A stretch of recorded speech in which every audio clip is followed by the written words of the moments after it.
បើសម្រាប់ខ្ញុំមកខ្ញុំគិតថាទីផ្សារល្អយើងអាចធ្វើបានគ្រប់គ្នាមិនប្រកាន់ថាប្រុសស្រីទេយើងអាចធ្វើបានហើយដូចខ្ញុំនិយាយខាងដើមអញ្ចឹងគឺយើងបើកទ្វារមកភ្លាមគឺយើងមានភ្ញៀវតែម្ដងចុះពីមុនមកធ្លាប់ធ្វើការធ្លាប់ចុះឥឡូវបានប្រៀបធៀបថារវាងការធ្វើការហើយនឹងយើងបើកអាជីវកម្មខ្លួនឯងតើបើយើងប្រៀបធៀបទៅតើមួយណាមានពេលចំណាយច្រើនជាងជាទូទៅគឺយើងតែងតែធ្វើការខ្លួនឯងមានពេលសម្រាប់តខ្លួនដូចគ្នាយើងមិនអាចចំណាយពេលខ្លាំងពេកដូចគ្នា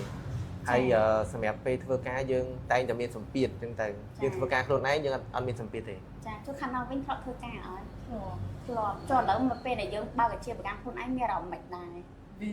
ស្រួលមួយយ៉ាងដែរវាអត់ដូចយើងធ្វើការអីគេយើងមានពេលវេលាខ្លះដែរបើយើងធ្វើការអីគេវាអត់មានពេលវេលាហ្មងចាតែបើយើងធ្វើការខ្លួនឯងយើងបើកអាជីវកម្មខ្លួនឯងវាមានពេលវេលាខ្លះដែរវាមិនមែនអត់ទេអញ្ចឹងវាស្រួលមួយយ៉ាងដែរចាដូចខ្ញុំផ្ទាល់ខ្ញុំក៏ធំនេះរស់ស៊ីដែរចាឥឡូវខ្ញុំផ្លាស់ប្ដូរពីការរស់ស៊ីមកដាក់ពាក្យធ្វើការវិញម្ដងដើម្បីអីខ្ញុំចង់ផ្លាស់ប្ដូរខួរក្បាលរបស់ខ្ញុំឬក៏លក្ខណៈដូចអ្នកបោកអ៊ុតអញ្ចឹងណាផ្លាស់ប្ដូរពីការធ្វើការមកដាក់ brand បោកអ៊ុតឬក៏អាជីវកម្មផ្សេងៗដោយសារអីការបើកអាជីវកម្មមួយគឺយើងមានពេលវេលាច្រើនទី1មើលមានពេលមើលថែទាំគ្រួសារហើយមួយទៀតយើងអាចកាត់បន្ថយប្រាក់ចំណាយពីដៃគូរបស់យើងមានពេលមើលថែទាំកូនចៅឬក៏មានពេលមើលថែទាំផ្ទះសម្បែងរបស់យើងអីចឹងទៅចាដោយសារខ្ញុំអ្នកធ្លាប់រកស៊ីខ្ញុំដឹងចាហើយយើងចង់ឈប់សម្រាប់ពេលណាក៏បានដែរចាអត់មានអ្នកគេកាត់លុយយើងទេដោយសារយើងបើកអាជីវកម្មខ្លួនឯងហើយចាជួកំឡុងពេលដែលអញ្ជើញមករៀននេះមុននឹងដាក់ប្រេនញាក់សាតើការគិតបោះបង់រយៈពេលប្រហែលថ្ងៃក្នុងការដែលយើងមកចុះឈ្មោះជាសមាជិកដូចជាអត់យូរទេត្រឹមតែ 2-3 ថ្ងៃដែរណាវ៉ាវបងប្អូនទាំងអស់គ្នាជួស្គាល់ប្រេនញាក់សាតាមរបៀបណាដែរចុះពីមុនខ្ញុំ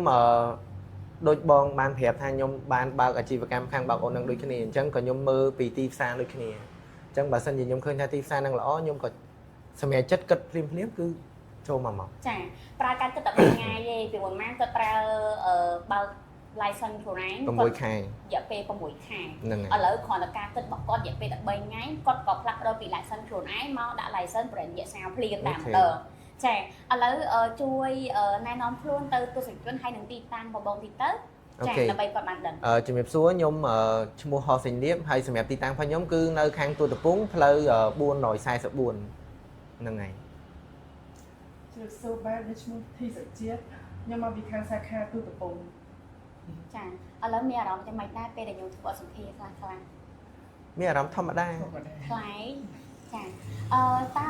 ពាក្យសុំសំណពោពាក្យពីចុងក្រោយទៅកាន់បងដែលគាត់ចាវាកម្រោងនឹងបើកអាជីវកម្មចាជួយ